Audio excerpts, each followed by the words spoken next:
नवी दिल्लीतील जंतर मंतरवर सुरू असलेल्या विद्यार्थ्यांच्या आंदोलनाचा आजचा चौथा दिवस।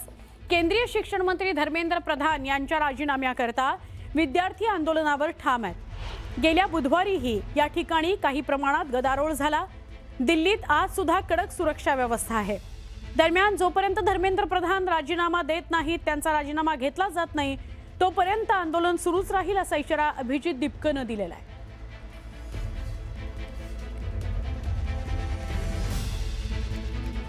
पुढची बातमी बघूया।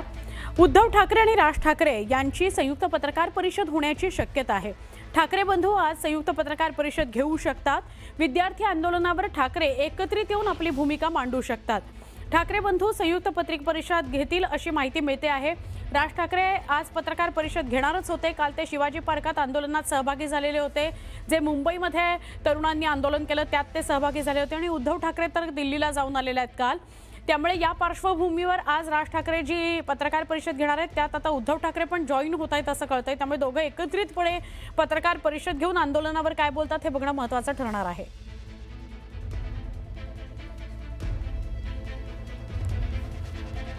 वंचित बहुजन आघाडीकडून महाराष्ट्र बंदची हाक देण्यात आली आहे। वंचितच्या 3500 कार्यकर्त्यांना ताब्यात घेतलं गेलंय। बंदला पाठिंबा देणाऱ्या पक्षांचे आभार असं त्यांनी म्हटलेलं आहे। आंबेडकर चे कार्यकर्ते शांततेत बंद पाळण्याचं आवाहन करतायत। महाराष्ट्र बंदला सामान्य जनतेकडून प्रतिसाद मिळतो आहे असं प्रकाश आंबेडकरांचं म्हणणं आहे। वंचितच्या कार्यकर्त्यांना शांततेत बंद पाळण्याचं आवाहन आहे, भीतीचं वातावरण निर्माण केलं जातंय असंही प्रकाश आंबेडकरांचं म्हणणं आहे। प्रकाश आंबेडकर यांनी आंदोलनावर प्रतिक्रिया दिली आणि त्याविषयी बोलताना ते आपल्या आंदोलनाविषयी सुद्धा सांगत होते। महाराष्ट्र म्हणजे दिल्लीतल्या आंदोलनाचे पडसाद आता महाराष्ट्रामध्ये सुद्धा उमटतायत। महाराष्ट्र बंदची हाक दिल्लीतल्या विद्यार्थी आंदोलनावर झालेल्या पोलीस कारवाईचे पडसाद उमटू लागलेले आहेत। महाराष्ट्र बंदची हाक देण्यात आलेली आहे आंबेडकरी जनतेकडून।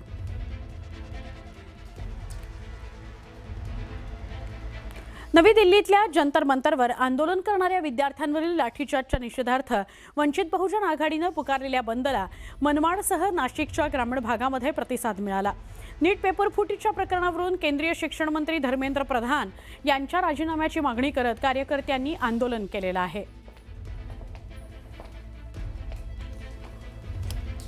दिल्ली येथे जंतर मंतरवर विद्यार्थ्यांनी जो आंदोलन केलं त्याच्यावर पोलिसांनी केलेल्या लाठीमारच्या निषेधार्थ वंचित बहुजन आघाडीने आज महाराष्ट्र बंदची हाक दिली होती।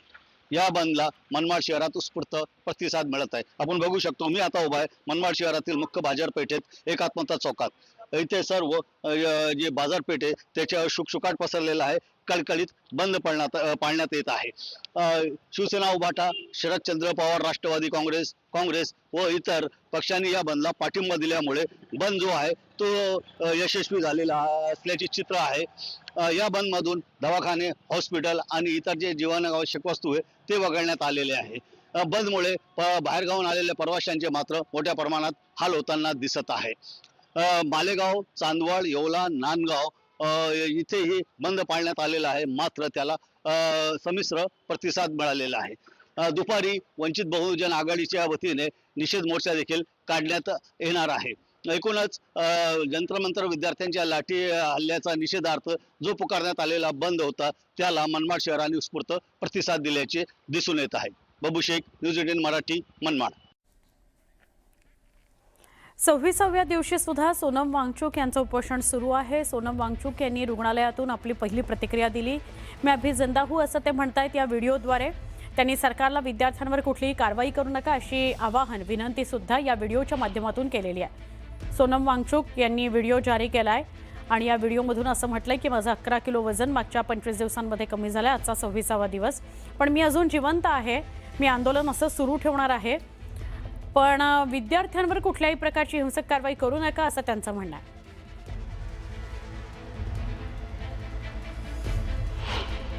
नमस्कार साथियों, मैं अभी भी ज़िंदा ही हूँ। ये 25वां दिन है मेरे अनशन का। 25वें दिन तक लगभग मेरा 11 किलो वज़न कम हुआ है और काफ़ी मांसपेशियाँ कम होने लगी हैं, मगर ठीक ही हूँ।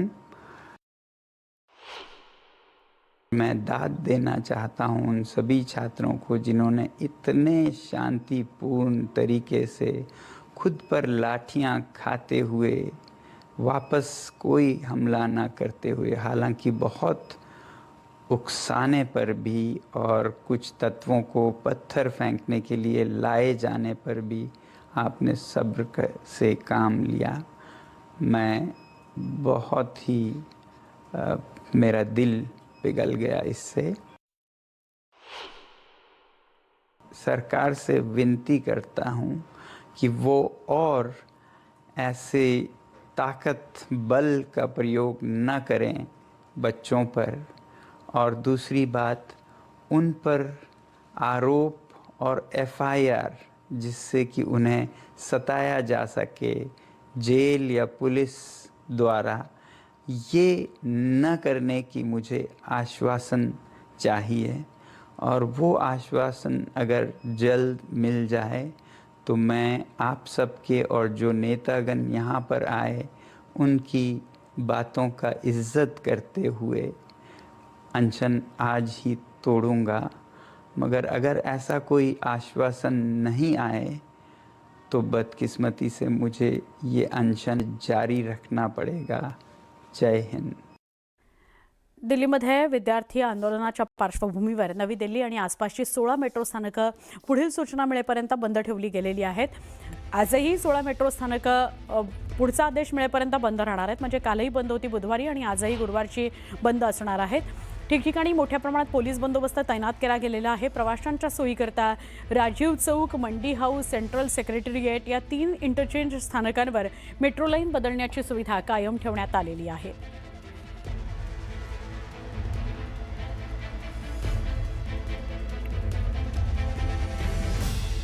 दिल्लीमध्ये जंतर मंतर आंदोलनादरम्यान विद्यार्थ्यांवर झालेल्या लाठीचार्ज आणि कारवाईच्या निषेधार्थ भारतीय शेतकरी कामगार पक्षाने अलिबागमधील पीएनपी नाट्यगृहामध्ये बैठक घेतली। या बैठकीला युवक, विद्यार्थी, पालक, पक्षाचे कार्यकर्ते, नागरिक मोठ्या संख्येने उपस्थित होते। आंदोलनाला त्यांनी पाठिंबा दिला। विद्यार्थ्यांवरील कारवाईबाबत तीव्र नाराजी नोंदवली। लोकशाही मार्गाने आंदोलन करण्याचा अधिकार अबाधित ठेवावा अशी मागणी शेकापकडून करण्यात आलेली आहे। रायगडमधली ही दृश्य आहेत। अलिबागमध्ये शेकापची बैठक झाली। या ठिकाणी खूप मोठ्या प्रमाणात विद्यार्थी, पालक, युवक वर्ग एकवटलेला होता आणि सगळ्यांनी या आंदोलनाला पाठिंबा दिलेला आहे। जंतर मंतरवर जी कारवाई झाली त्याचा निषेध केला गेला आहे आणि विद्यार्थ्यांच्या आंदोलनाला पाठिंबा दिला गेलेला आहे शेकापकडून।